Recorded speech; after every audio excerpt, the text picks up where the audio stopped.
Okay, so forget everything you thought you knew about Peter Pan. Forget happy thoughts, forget pixie dust. Today, we are pulling back the curtain on that whimsical story to look at a much, much darker version. A chilling retelling that's soaked in the dread of Edgar Allan Poe, fueled by the chaotic energy of the Norse god Loki, and built around the kind of soul-selling deal you'd find in an old German legend. So here's our roadmap into this nightmare. We're going to start in the nursery, where a very different kind of deal is made. Then it's off to a truly horrific island. We'll meet a Captain Hook who is absolutely not what you expect, break down the trinity of evil that's actually pulling all the strings, and finally we'll confront the real horror of what it truly means to live forever. All right, first up, a shadow in the nursery. So picture this. We're not in some cozy London home, no. We're in a crumbling mansion in a fog-choked, super gothic Baltimore. And our Wendy, well, she's a kid who is just crushed by this deep, dark sadness that she can't even explain. And this right here, this is the core of the whole twisted idea. In the original story, how do they fly? Happy thoughts, right? Well, in this version, they drift on a miasma of existential dread. I mean, how bleak is that? The story's entire engine isn't joy anymore. It's despair. So, that brings us to the deal itself, the Faustian bargain. How does a story this grim even get started? Well, it's not with a fun invitation to an adventure, that's for sure. It all kicks off with a desperate pact whispered in the dark. So, meet our Peter Pan, except his name is Aver, and he is not the charming kid you remember. This creature is more like a wisp of smoke, an imp made of mist and broken promises.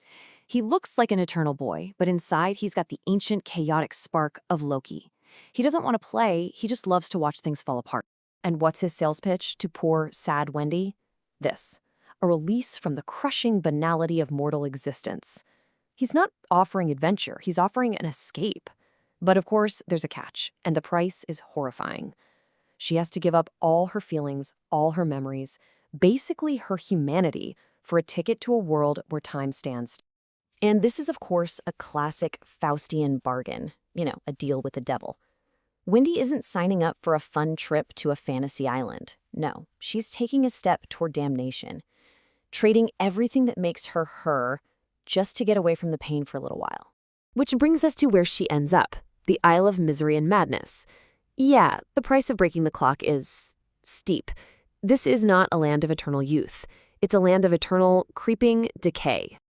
Just try to imagine it. Aver's realm is like a ghostly reflection of our own world, stuck forever in twilight, where the clock never ever ticks. A world with no growth, no change, no consequences. The real terror of this place isn't some monster, it's the absolute stillness. And the inhabitants are a testament to that horror. The Lost Boys? They're just empty shells with their memories totally wiped. The mermaids aren't beautiful, they're pale corpses that wash up on shore. The natives are just ghosts, stuck in a tragic repeating dance. Even laughter here is just a horrible, maddening shriek. These aren't characters, they're a Greek chorus of the damned. And even the story's villain is completely transformed. Captain Hook is no longer this dastardly pirate. Instead, he's a tragic, brilliant, and honestly, an almost sympathetic figure. I mean, look at this. It completely flips his character on his head. He's not Captain Hook the pirate anymore. He's Dr. James Hook, a Faustian scholar. He's not looking for revenge. He's literally begging for death. And that famous hook, it's not a weapon. It's the physical brand of his own deal with the devil, a permanent, soul-scarring reminder of his past. See, Hook is the only one on the whole island who actually gets it. He's cursed with this tragic wisdom. He knows Aver isn't a boy. He's a force of pure destructive chaos.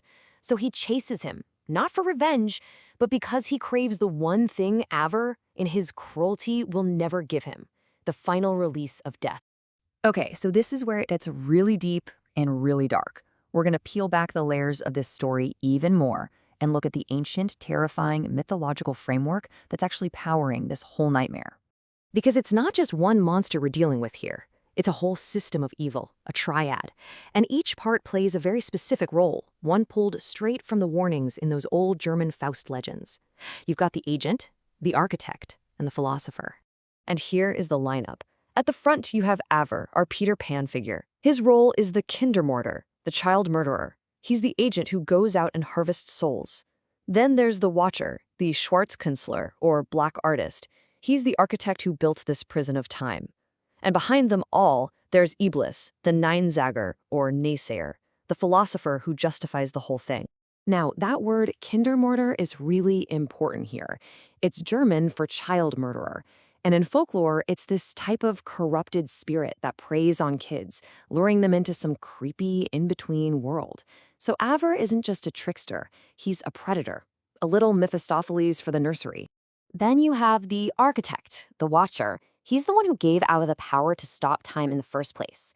He's this fallen angel figure, a black artist, who sees the island as his own personal lab, and the Lost Boys are just part of some grand, twisted experiment to create a soulless human. And finally, there's Iblis, the philosopher, the shadow behind the curtain. He's the grand naysayer, and he sees this whole nightmare island as the perfect proof for his argument that if you give humanity a choice, they will always pick a cold, meaningless eternity over the difficult, messy beauty of a real life. And all of this whole cosmic framework of horror, it all comes crashing back down on Wendy. Which brings us to the chilling end of her story. After seeing this world that has no meaning, a life with no stakes whatsoever, Wendy finally understands, and she makes a choice. She rejects Avel's offer. She chooses mortality. But it's not some happy, triumphant moment. It's a choice she makes because she has witnessed absolute, soul-crushing despair. She gets to go home, yes, but the deal was struck, and the price has to be paid. A piece of that awful place clings to her soul. So she lives out her days in a state of quiet, unending despair, forever haunted by this raven-like shadow she sees at her window, a constant reminder of the hell she escaped. And that really is the final gut punch of a message here, that a meaningless, endless existence, that is the true hell. And the only real escape from that kind of infinite horror is the sweet, final piece of the end. This whole haunting reinterpretation is intense. And it really makes you wonder, doesn't it? What other beloved childhood stories, what other fairy tales are built on these ancient, terrifying foundations that we've all just kind of forgotten about?